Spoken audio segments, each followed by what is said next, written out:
В общем, купил я пылесос автомобильный Deo, как оно, XXL 150 Power, короче. Не знаю, нет слов для выражения. Смотрите, показываю вам. Вот немножечко песочка. Смотрите, камушек.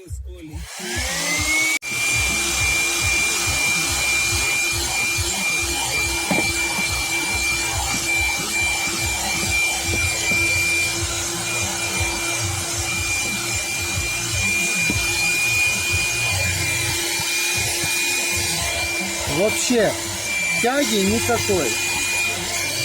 Отдал 550 гривен, брал вало. Короче,